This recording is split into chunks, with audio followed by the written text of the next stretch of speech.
Good morning guys, samahan nyo kami sa aming wedding event ngayong araw. Medyo maingay lang kasi may nagugupit ng damo doon. So, nandito kami ngayon sa Club Morocco, Subic, Zambales. Napakaganda ng panahon.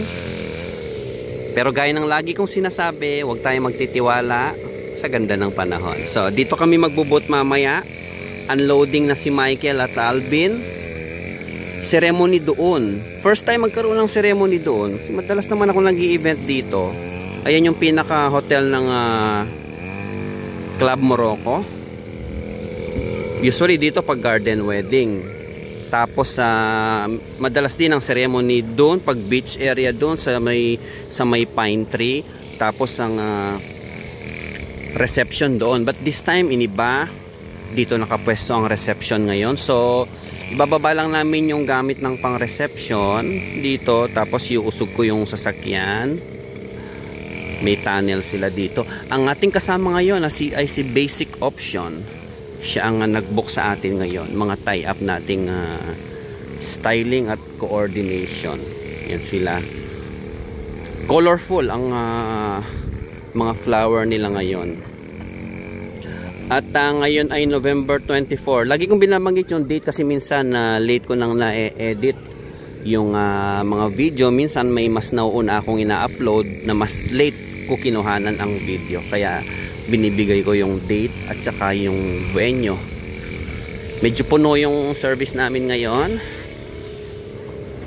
Shout out dyan sa dalawa kong boys, si Gavin at saka si Galen. Yan.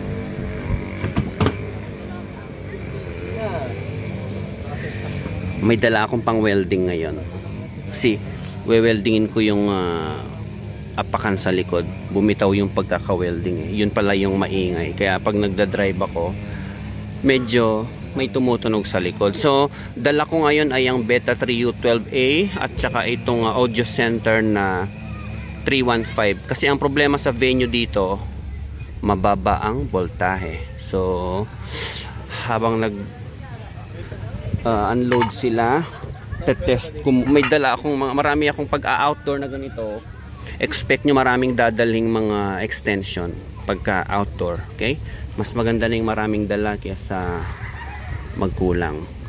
Bihira ko lang ilabas yung mga dilaw na yan. Napaka special ng mga yan, mga US made yung mga yan Ito pala yung aking ginawang patungan ng beam T290. Napakagaan ng mga yon, kaya although heavy duty ito, kahit paano mo ipokpok yan, hindi yan basta masisira kasi angle bar yan Ako lang nag-welding yan, kaya wag niyong tatawanan yung pagkaka-welding. Pero I'll make sure na talagang solid ang pagkaka-welding ko niyan. Hindi ko lang mabuo kasi first time kong mag-welding. Pero tignan niyo naman yung disenyo. Diba? Hindi yan pinag-isipan ko talaga. Hindi yan basta-basta bibigay o tatagilid. Okay? Solid yan. Mabigat siya.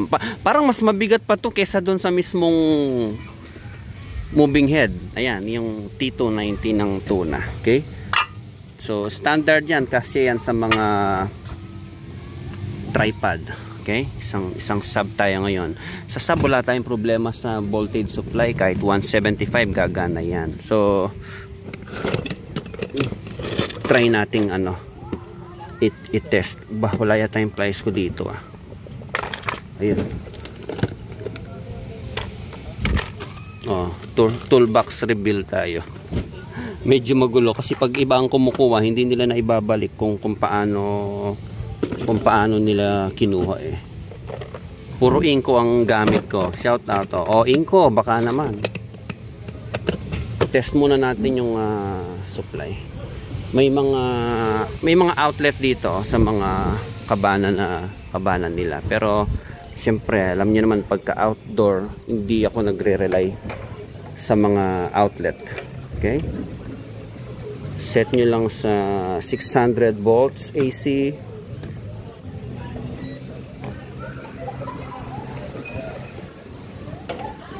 Mahirap mag-vlog talaga ng Dapat pala may clip ako dito sa sa dibdib para hindi ko hinahawakan yung yung tester. Huwag sanang bumagsak.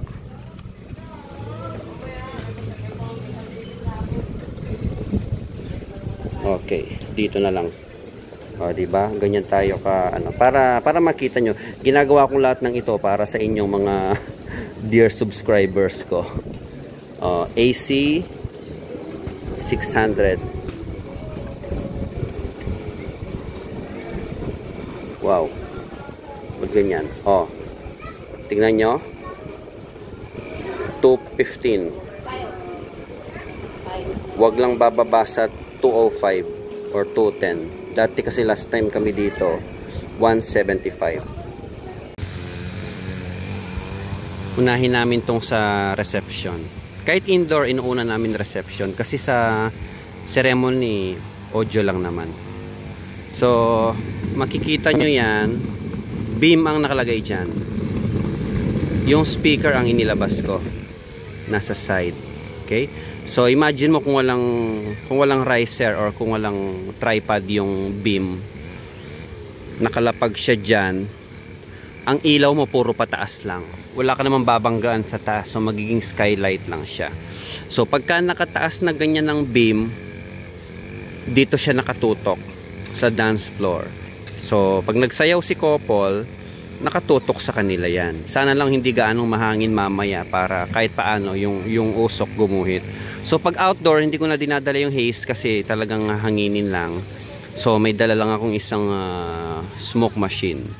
Titignan lang natin kung sa kaliwa o sa kanan natin ilalagay kasi yung hangin, kokontrahin natin yung hangin dyan. Okay, frontal namin dito sa magkabilang side. Actually kahit 3 per side lang ang ilaw natin dito, pwede na. Pero since nandyan na din, sige, apatin na yan. Dalawang amber white, dalawang RGB. Ganon din sa kabila. Okay, so puntahan ko muna yung magbubot kami dito sa sulok ng ng tawag dyan, yung tent na naka-fix tent yan eh. So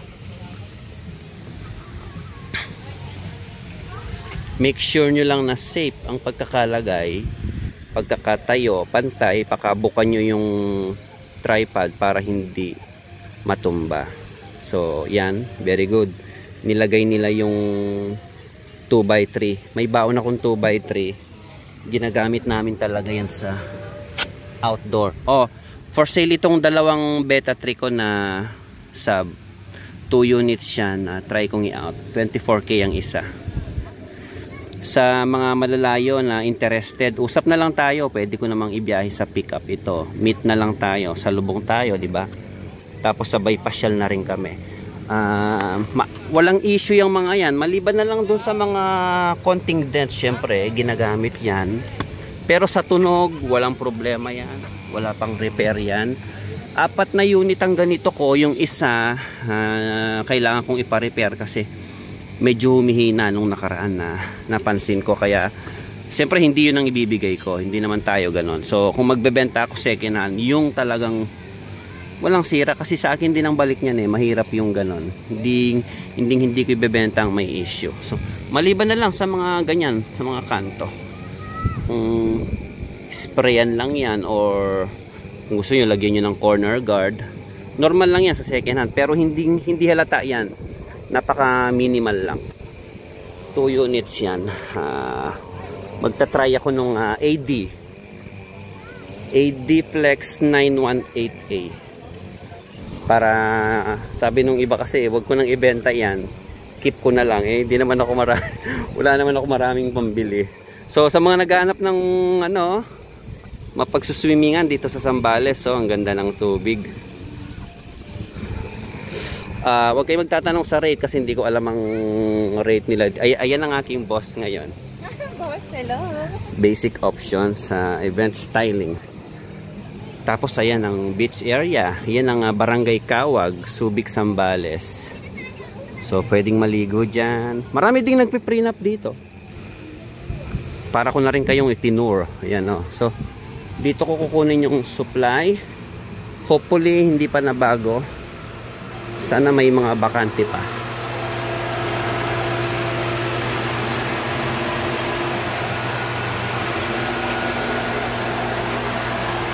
Try ko munang buksan.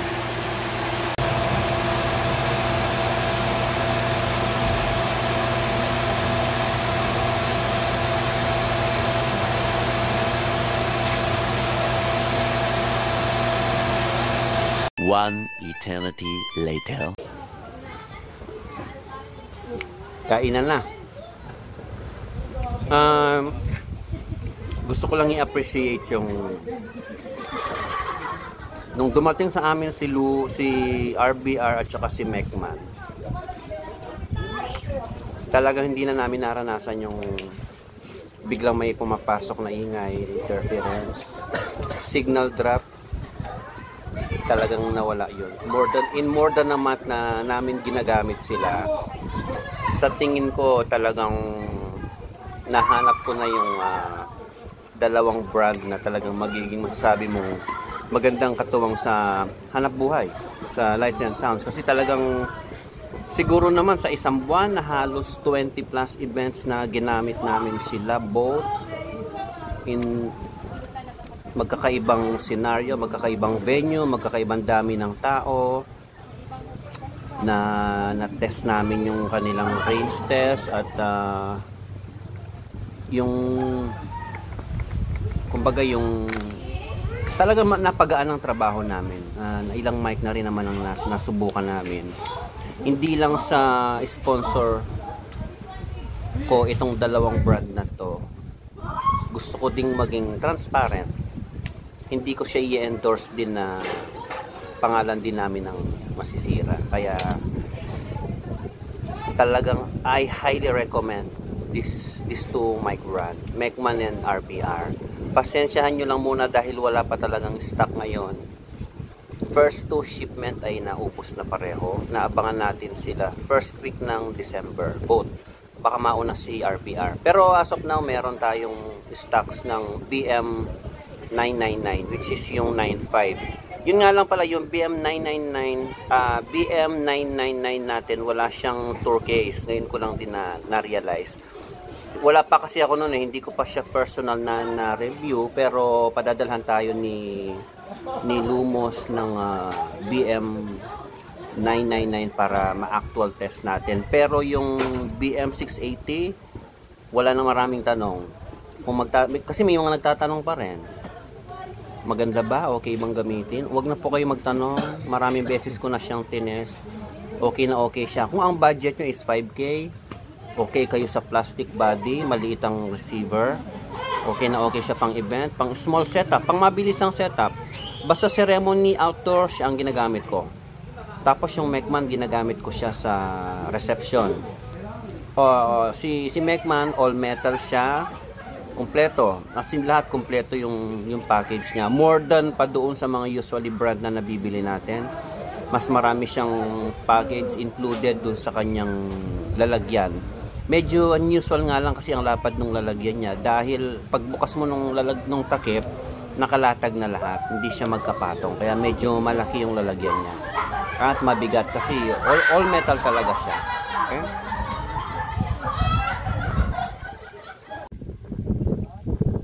Sound check 1, 2. Ito na yung aming pang ceremony. O yan, sa pang ilang pagkakataon. Range test ulit. Go. Sound check, hey, test 1. Hello, test. Sound, hey, check. Mic 1, 2, test. Hindi pa kami nag-scan. So, kumbaga, pagkabukas namin yan na yon. Hello, test, hey, sound, check 1, 2, test. Hello. Mic, Pero advisable lagi bago gamitin mag-scan. Test. Hey. Sound check 1, 2. Test. Hello. Sound test. Testing 1. Hello. Sound check 1. Testing. Sound hey mic. Hello. Test. 1, 2. Testing. Hello. Sound check. 1, 2, test. Hey, Ano na yan, lagpas na sa magkabilang dulo ng court yan. test. Parang Testing dalawa. 1, 2. Hello. Sukat ng dalawang basketball court yan, dulo-dulo. Sound. Nasaan na siya? Testing. Test. Hello. Sound. Hey. 1, 2. Test. Check. Mic test. Hello. Sound. Test. Hey. Testing 1, 2. Test. Mic 1, 2. Test. Hello. Sound. Wala na, di na Check. siya makita. Testing. 1, 2. Sound. Hey. Test. Ayan, Test. Hello. ayun siya, pumampan pa siya sa puno. Malayo talaga ang range niya. Sound Sabi check, ko nga sa hey. inyo, Hello. napapagod na ako kaka-range test. Mapapagod lang tayo kaka-range test. Talagang malayo ang range niya. Tested na namin yan, halos magte-30. Pang 30 event na yata niya sa amin, kundi lang ako nagkakamali. Nasa between 25 to 30 events nang nagamit namin yan. Kaya yun. So last time ko na siyang i-range test ha. Siguro naman okay na yon. Voice quality walang problema. Ginagamit ng mga banda yan. Sa kanila ako kumukuha ng feedback. Okay naman. Maganda naman para sa kanila. Ang downside lang talaga, given na 5,000 lang, is all plastic. Pero quality naman dito sa handheld, hindi naman siya parang cheap plastic, no? Lalo na pag may battery naman na medyo katamtaman lang yung gaan niya. Okay? Tapos kung gusto mo ng all at yan, tapos yan lang ang box niya. Okay?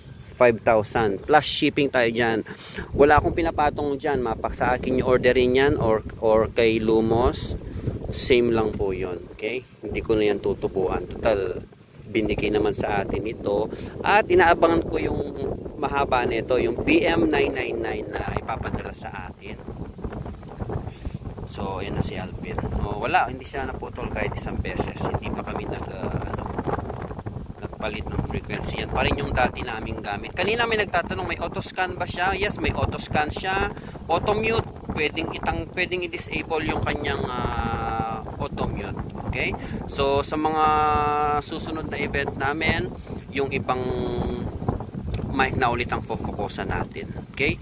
Ito kasi ilang beses na talaga nating na-review sa mga event yan. Kaya maano na talaga. sobrang review na yun. Kaya bumili na kayo niyan. Once na dumating ang supply natin yan, third shipment, first week or second week ng December, ipopost ko. Unahan na naman yan kasi mabilis talaga maubos. Tapos si Mekman, nag-aantay lang din kami. Expect din namin ay first week ng December. Sa shipping kasi nagtatagal sa sa custom. Actually, mabilis lang makarating ng Pinas, kaya lang pagdating sa custom matagal ilabas. Okay? So yung Mekman natin na MCB 100 at MCP 100, abangan nyo, ipopost ko once na dumating niya, i-order nyo na kagad. May mga naka-standby na ang budget, nag-aantay lang ng go signal sa akin. Mamaya dun sa reception, pagka medyo lumilim na, si-set up naman namin yung sa reception. Yung MCP 100 naman ang nakasalang doon. For the last time, sige, i-range test din ulit natin yon. Tapos, ito yung aking supply, nanggaling lang dun sa isang villa. Kaya maganda talaga, meron kayong mahabang makapal na extension. Bihira ko ilabas itong dilaw na to dahil mahal kasi yan eh. Pero mura ko lang nabili. Dahil nag-aabang ako ng nag-aabang talaga ako ng mga, mahilig akong tumambay sa marketplace. Yan galing, pero yan sa tao ko nabili yan. Sa package, pinadala yan galing ng US. May kasama pang ibang mga extension yan. Nabenta ko yung iba dito sa isang nag-i-styling din sa Olongapo. Magkwentuhan muna tayo habang nag-aantay kami. Masyadong mainit pa doon sa pwesto. Tignan nyo naman. Oras ay 2 PM. 2 minutes before 2 PM. Sobrang init pa at mahangin kaya hindi namin maitusok pa yung mga gamit. Yun ang pinakaiiwasan nyo pag outdoor, yung hanginin ng gamit nyo. Na-experience na namin yan. Nabagsakan kami ng isang audio center. Ang masakit doon, tumama sa upuan na bato. Kaya yun, kay Jay yun eh. Ako naman nabagsakan ako noon sa rooftop. Saan siya tumama? Sa bakal yun. Parang bakal na ano. Parang bakal yun, nabakod nung halaman, paikot, doon siya tumama. Hangin din, kaya pagka ganung pangyayari, dapat isang beses lang madala na tayo, huwag na nating ulitin. Kasi pag inulit natin yon, iba na ang tawag dun eh, yung letter T. Letter T na ang tawag sa'yo pagka inulit mo yung isang bagay na alam mo ng delikado. Okay, may dalawa nagtanong sa akin nung nakaraan, ano daw maibibigay na tip sa mga gusto magsimula sa ganitong hanap buhay sa sound system. Anong maipapayo ko kung paano sila magsimula? Unang-unang maipapayo ko, wag nyong i-full time agad. Nakaka-stress kasi pagka ang dami mong ini-invest tapos wala kang makuwang event. Nakaka-stress yun, wag nyo nang subukan. Nakakabaliw yung ganon. Ako nagsimula ako ng sound system ko is kasalukuyang photographer ako, kaya lahat ng meron ako ngayon sa sound system ay galing lang sa aking kita sa photography, sa pagiging photographer ko, kaya wala akong puhunan na hinahabol. Hanggang ngayon naman tumatanggap pa rin ako nung mga bakit na binuksan na naman yung maingay na yan. May nag-grass cut dito, kaya naumpisan ko na tong video, wag nyo na lang pansinin, sayang, kesa nakaupo lang kami, magbahagi ako ng konting knowledge sa inyo. Okay, yun pinakamalaga. Kung mag-i-start kayo ng ganitong hanap buhay, wag nyo munang i-full time, lalo na kung may trabaho kayo. Kasi ang pagsisimula sa ganito, kagaya lang ito sa kahit na anong traditional na hanap buhay. Nasa umpisa, wala pang may kakilala sa'yo, wala pang gaanong kukuha sa'yo, so nandoon yung frustration lagi. So kailangan hindi lang matrain ang skills nyo pagdating sa audio, video, lighting, kailangan matrain din ang isip nyo sa mental unang-una, kasi marami kayong pagsubok na dadaanan, no? At panimulang mga gamit, pwede kayong magsimula sa 2 speaker. Regardless kung passive or powered, depende lahat yan lagi sa budget. Okay? Diretso na tayo dun sa budget muna. Magkano ang usually ang gasto sa pagbuo ng ganitong hanap buhay? Tansya ko lang pero hindi eksakto. Maliban sa vehicle na service na panghakot, pwede naman kung may existing kayong sasakyan, pwede nyo lang ipanghakot nyo, diskarte nyo na yon. Ako dumaan ako sa hatchback, napakahirap. Siguro ilang buwan akong gano'n, mga 4 o 6 na buwan.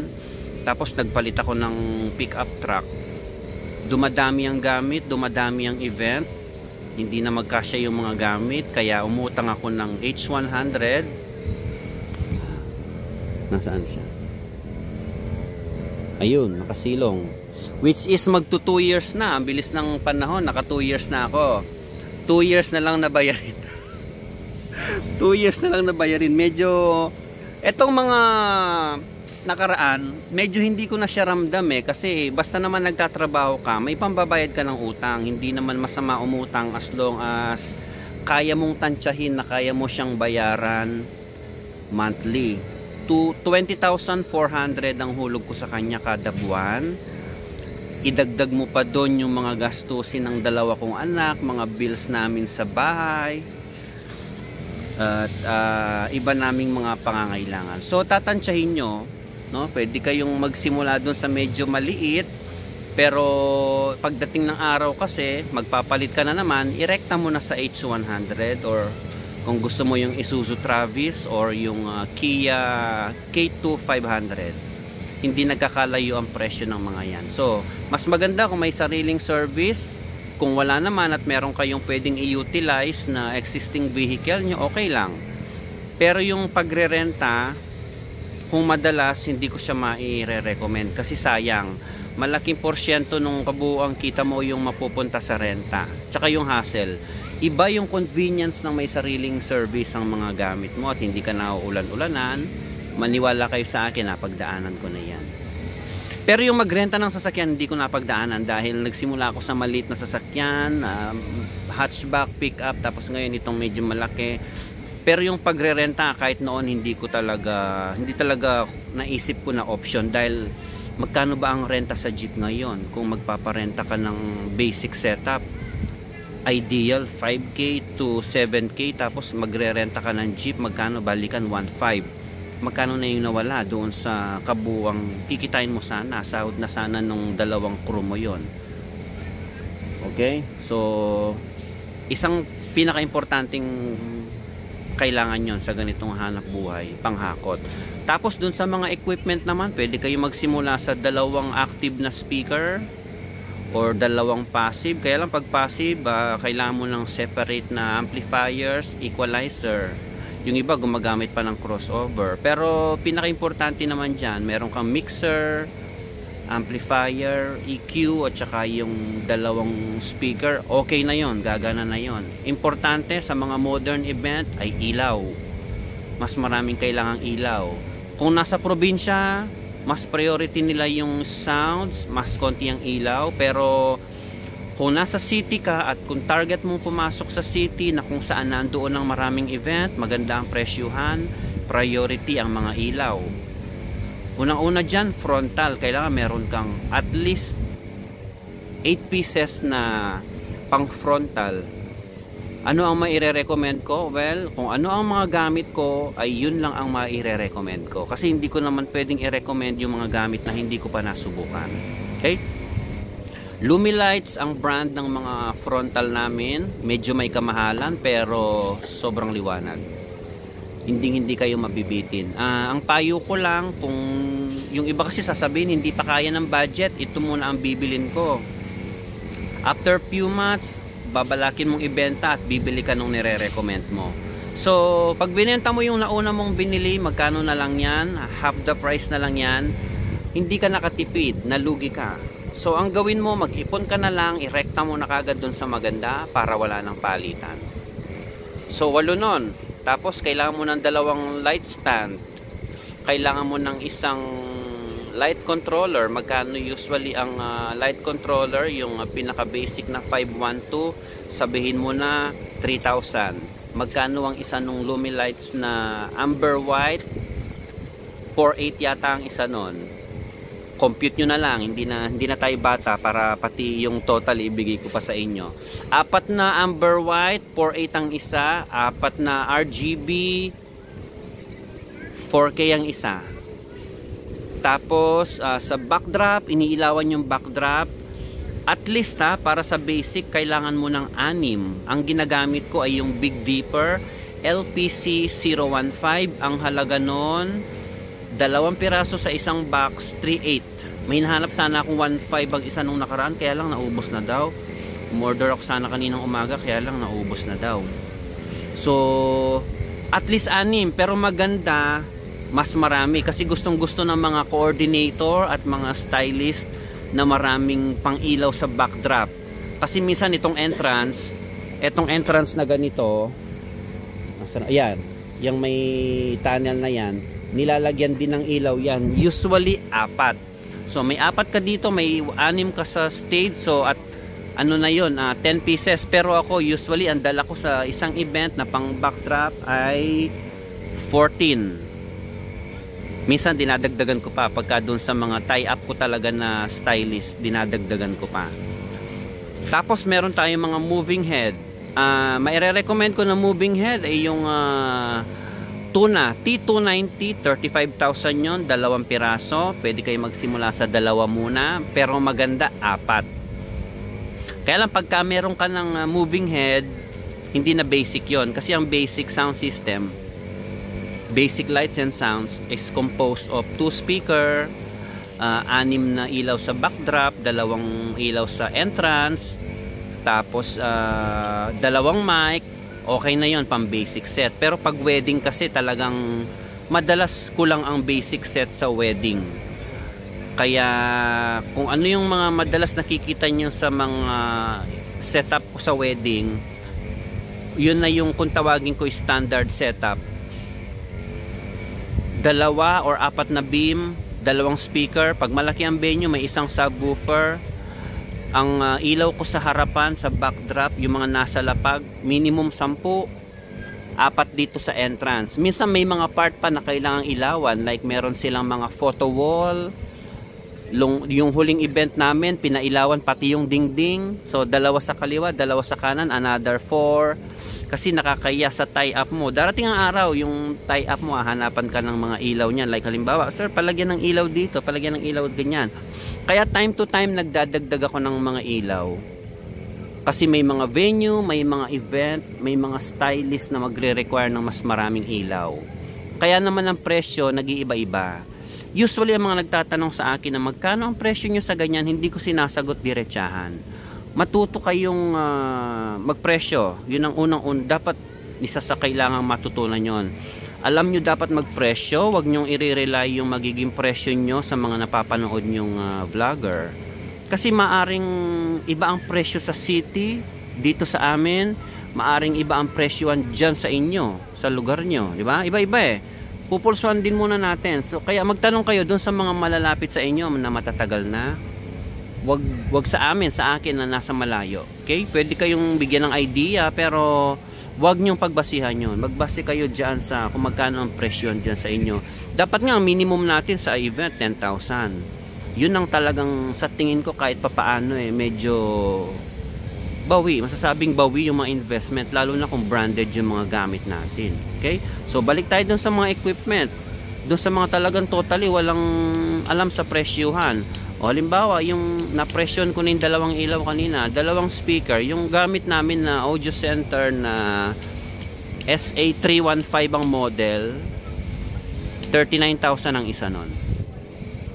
Moving head, 35,000, 2 pieces. 4 ang gamit ko, do the math, compute nyo na lang. Sa mga wires and extension, mga microphone cable, mag-assemble kayo niyan, kayo ang gagawa, bibili kayo ng per roll. Yun ang mas makakamura kayo. Anong brand ang maire-recommend ko? Rekta nyo na sa pinakamaganda, Strands. Tapos yung mga connector mismo ng XLR, Rockstone. Pwede rin yung Citronics o kaya yung Kevlar, medyo mura na. Pero pinakamaganda sa base sa na-try ko yung Rockstone. Hindi siya sing mahal ng Nutrix, pero halos matibay, matatagal ko nang gamit yung mga Rockstone na XLR connector. Ang pares nun 150 XLR connector, male and female na yon, 150 per pair. Tapos yung roll ng cable, 100 meters ng strands, nasa 8,500. Kakailanganin nyo nun siguro 2 rolyo. Magkano na? Tapos doon sa mga extension, maganda, puro assemble. Pero ako kasi hindi ko binigla yung mga extension ko. Ang bili ko, halimbawa itong linggo na to, bibili akong 40 meters nung flat cord, size 14. Next week makaipon ako, bili na naman ako ng 20 or another 40 meters, ganyan. Paunti-unti. Ganun ang diskarte. Kung hilig nyo, halimbawa hilig nyo pa lang, di ipunin nyo muna yung mga gamit nyo. Pagka yung mga gamit nyo, sindami na nung mga nabanggit ko, that's the time na siguro pwede mo nang iparenta. Tapos make sure lang na kailangan knowledgeable ka na. Kailangan na meron ka ng idea sa pagdating sa pagpe-play ng music, no? Maganda kung yan, boss ko, boss namin. Muslim siya ngayon. Mainit kasi talaga dito sa aming venue. Kaya nandito kami muna sa lilim habang nag-aantay kaming magsimula. Tapos sa mga equipment, nakalimutan kong banggitin, at least 2 wireless microphone. Anong microphone? Ayun yung mga madalas naming gamit. Yun na rin yung bilhin nyo kasi tested ko na yon. Pwede nyo i-order sa akin. Hindi ko naman pinapatungan yan. Bilang parang in return ba, kasi pinadalan ako ng libreng mga microphone. So in return nire-recommend ko rin sila. Kaya pwede nyo orderin sa akin o rekta sa kanila, isa lang ang presyo naman yan. Kaya tinutulungan ko rin sila makabenta. Marami tayong mga subscriber na nakapag-try nung RBR, as in marami na talagang nakabili niyan. Si Mecman, yung unang labas niya ng mga product kasi niya, talagang ano pa lang, limited lang yung mga bilang ng mga mic na nailabas niya. Pero lahat yon sold out na. So, waiting tayo. Alam ko tag 50 per model ang in-order ni Mecman kung di ako nagkakamali. Kaya madaling maubos yun ulit. Medyo mahal ang puhunan kasi konti lang ang tubo niya. Kaya hindi siya makapag-order ng masyadong marami. Okay? So, siyempre, kailangan nyo ng music. Kailangan nyo ng maayos-ayos na laptop. Sa laptop din ako magbibigay. Basta mabilis-bilis siya, hindi siya naglalag, okay na yan. Battery, EBL. Kung magtatanong sa battery, meron akong separate vlog. Hanapin nyo sa mga videos ko dito sa aking channel. May separate vlog ako ng EBL brand. Super tested na namin yan. Even sa flash ng mga camera ko, yan ang ginagamit ko, EBL. Tapos yun, sa gamit, yun lang naman. Halos yun lang naman. Pinakamahalaga talaga matutunan nyo is yung execution. Kung paano nyo isi-setup. Saan nyo ipupwesto. Diba? Sa dami ng mga event vlog ko, kung talaga naiintindihan nyo yung mga itinuturo ko, for sure naman kahit paano, may i-apply nyo yun sa gagawin yung ganitong hanap buhay din. Open naman ako lagi, tanungin nyo lang ako sa messenger ko, i-chat nyo ako, basta may oras ako sumagot, sinasagot ko lahat ng nagtatanong sa messenger ko. Okay? Huwag lang magagalit yung minsan kasi may mga nagtatanong na ang sagot ay very common na lang. Yun, hindi ko na sinasagot yon. Kasi hindi na po tayo mga bata, no? Na hindi tayo pwede mag-spoon feeding na. Sa dami na nga binibigay ko ng idea sa inyo, that's more than enough na para sa ganito, no? Hindi ako yung kagaya ng ibang nag-vlog na ang binablog nila halos makikita mo din sa ibang binablog. Kaya ako iniiba ko talaga.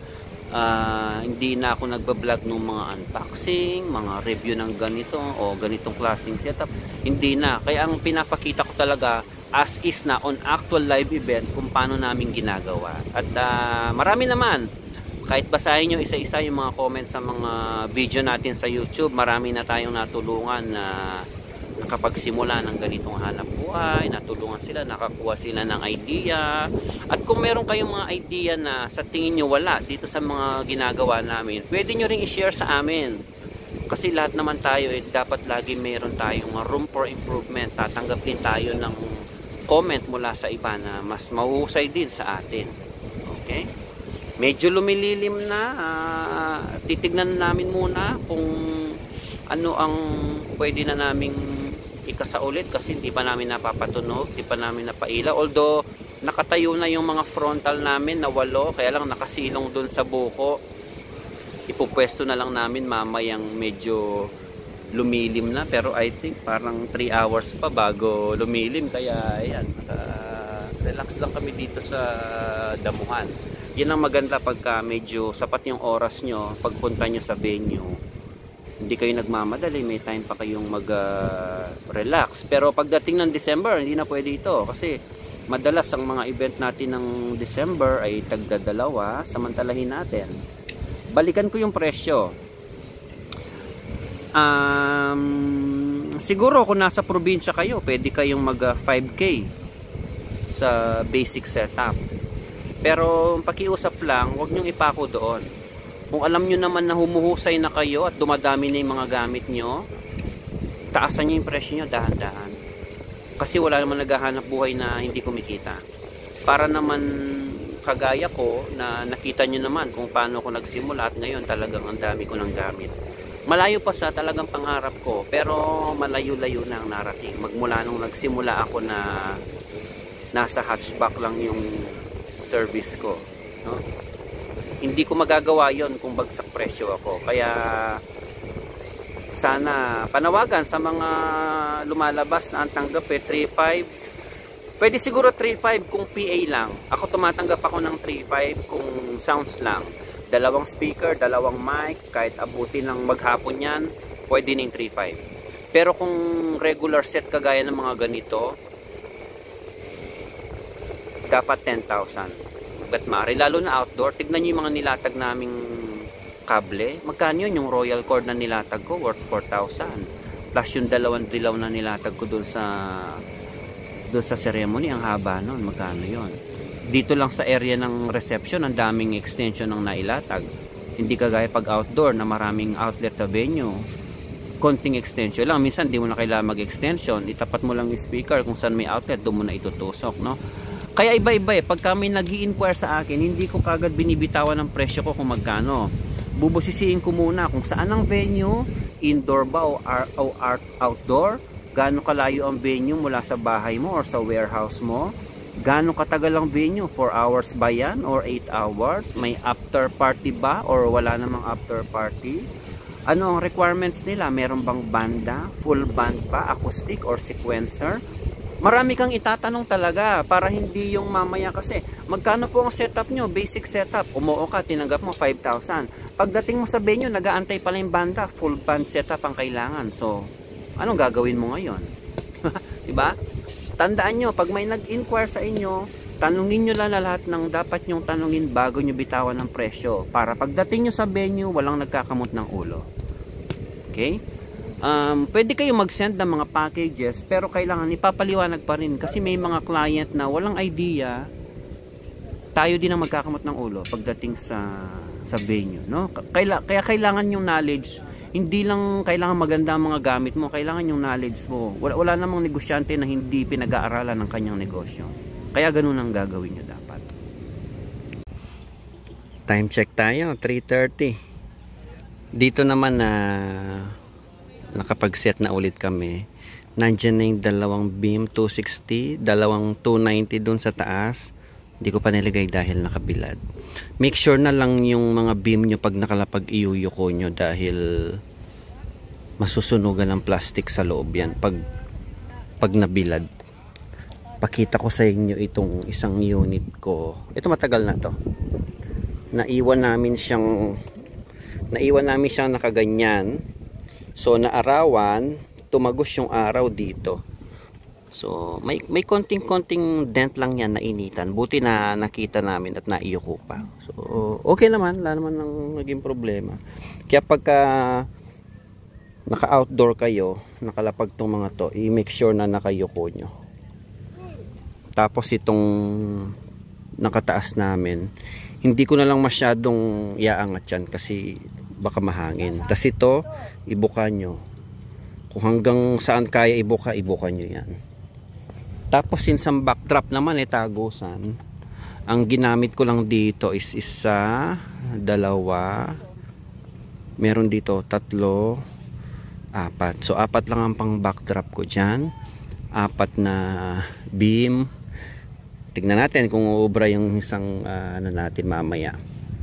Fog machine. Wag lang sanang mahangin masyado. Tapos pagka ganyan, iside nyo lang sa araw yung speaker nyo. Paminsan-minsan okay ding ibilad kasi lalo na pag yung mga nakarang event nyo galing kayo sa aircon, minsan may mga moist sa loob yan para matuyo din siya. Galagay sila ng fairy lights. Tapos yung frontal na para dito nakatabi muna doon, nakasilong muna, na naka-standby na lang kami. Dumating na si photo booth. Saan kaya kukuha ng supply ito? Pagka ganyan, babantayan nyo kung saan sila kukuha ng supply. Hindi sila pwedeng kumuha ng supply kasi may mga extension ako na size 16, limited lang yung nakaload ko dito. So hindi sila pwedeng kumuha ng kumuha. Gaya doon, may outlet ako doon na bakante. For sure, dyan sila kukuha. Pero hindi ko sila dyan pakukuhanin. Doon, pwede silang kumuha doon sa booth Michael, yung bakante doon. Doon sila kukuha. Eto. Yan. Pwede sila dyan kumuha kasi size 14 yan. Ang nakaload lang dito is itong booth. Tapos, pakita ko ulit yung distro namin. Ito kita. Uy! Tumaas na yung voltahe, 230. Dito rin yung lugar na binlag ko dati na 175 volts lang. Pero gumagana dahil mga B3 yung dala ko. So 230, very good ngayon. Ito papunta sa sub at saka sa left speaker, papunta sa right speaker, papunta sa mga 4 na beam, papunta sa booth. Yun. Yun yung pagkakahati-hati niyan. Ito yung sub ko. 4 ng ganito ko, i-out ko yung 2. Walang issue yan, gumagana yan. Yung unit 1 and 3 ang i-out ko. Yung unit 2 medyo may problema, ipapatingin ko yung module. Tapos yung unit 4 ko, yun yung pinakabago, may iwan sa akin yun. Ganyan lang, mga konting gas-gas lang, pero mababaw lang. Normal naman yan. Wala kasing ano yan. Wala kasing kahon to mga to, dahil bibigat na ng gusto pag may kahon. Yan lang naman. Sprayin mo lang ng konti yan, mawawala na. Halos sa every other day nagagamit yung mga yan. Ganyan dent. Abot ba alambre mo? Wala na.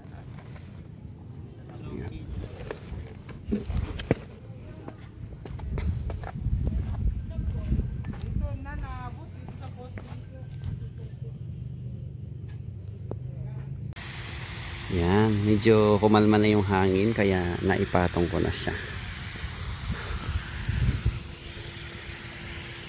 Saktong-sakto lang talaga yan dahil sinukat ko yan. Okay, tapos tali natin dito, strap para malinis tignan. Eto lang, papalitan ko to ng mas mahaba. Total nakakalas naman to dito, madali tong palitan. Papalitan ko ng mas mahaba kasi hanggang dito lang oh. So hahabaan natin ito para umabot na sa sahig yung plug, para hindi kita yung extension na nakasabit yan. Gagawin kong 3 meters yan. Okay. So 4 ang beam namin ngayon, T290, DJ Star na 260. So hopefully next month makuha tayo ng isang pair pa nito para mas maganda pag pare-pareho kasi yung nakasalang. Oops, nakaharap sa araw. Kailangan nakayuko, nakaiwas sa araw yung ano. Meron na silang mga fairy lights na naka-install. Nakapwesto na yung frontal natin. Ongoing na ceremony. 5 o'clock nag-start. 30 packs lang sila. Ito yung talagang intimate wedding. Salamat po sa dalawang nag-react. Pogi po ba yung ating groom? Yes. At napakaganda po ng ating bride. Yes. Yun. Sa mga bumubuo po ng kasalan pong ito, sa mga kaibigan, sa mga kamag-anak, sa ninong at mga ninang, and syempre sa mga magulang po na nandito, and kay Kurt and Tiffany, magandang hapon po sa bawat isa. So before we start, I just want to share this short message about what is marriage. Sa mga may asawa na maaaring ito po ay paalala para po sa atin, at sa mga single po na Heto yung kuha dun sa pwesto namin mula sa ceremony. Tapos doon yung reception. Tingnan mo naman yung ginawa ni Michael, 4 na beam. Hindi lang kita sa taas sa camera. Pero dito sa actual, mahaba yung guhit niya, talagang kita mo hanggang taas. Hindi lang ko dito sa camera. Ito yung aming booth. Dito na kami sa reception. Hindi ko tatagalan, baka ma-copyright yung background music natin. Nasa silong kami. Na para kong kapatid kasi 96 ako, ng 2 years after, 1980 siya. So, basically, parang sabay kami lumaki. Yung pati pag naglalaro kami, nanonood kami, yung mga boyish habits, Ayun si somehow, maglalaro kami ng Tekken, mga ganong things. Manonood kami ng mga blues. Pagka mapapagalitan ako, papagalitan din siya, ganun. Wala lang, how fast time flies. Literally, it's so brief. Yung every moment you spend with people, especially when magmula nung napasa akin talaga itong mga Mecman na ito tsaka yung RBR, nawala na yung problema namin sa mic. Napagtanto ko lang sa loob ng mahigit 1 buwan. Kaya talagang you have a lot of plans thank for you your kay Mecman. But At saka kay RBR And, ni Lumos. So, ayan, gamit din namin yung beam na tuna T29.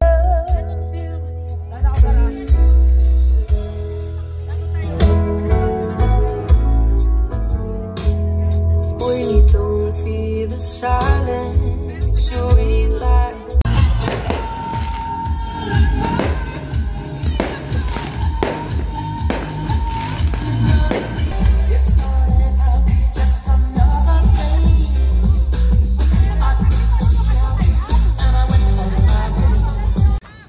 Ligpitan na. Ang bilis na ang bilis na baklas ng styling team yung kanila. Ang dami kasi nila eh. So nagbabaklas na rin kami. Sana'y nagustuhan nyo itong aming event ngayong araw. Handa na ba kayo para sa mga parating na event natin ngayong December? Palakas kayo ng katawan at mahirap magkasakit. Samantalahin natin habang marami tayong parating na event ngayong December. Naglilipit na rin si Michael. So pagtulong-tulungan na namin ito. 9 o'clock natapos yung event. Medyo maaga pa para maaga kami makauwi at makapagpahinga. Very good yung ating ginawang stand nung beam 290 natin. Ayun, nakatabi na sila. Nandoon lang yung stand sa ibabaw ng box. Sana'y marami kayong natutunan sa aking mga senior ngayong araw. Kita-kita tayo sa susunod dating event vlog.